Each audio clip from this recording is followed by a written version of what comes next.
আগে বাচ্চাদের দে, সবাইকে মুখে দে, তারপরে বড়দের দেবে।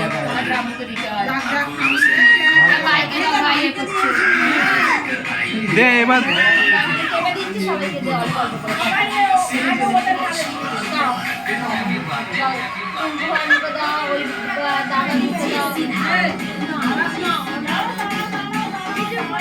ছোট ভাইকে দে, ছোট ভাইকে দে। খায় না, হ্যাঁ চকলেট খায় না। ওই শিবা ছোট ভাইকে দে।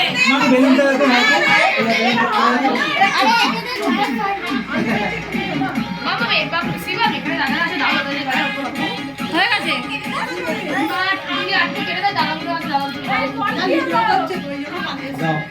এই চল সবাইকে একটা করে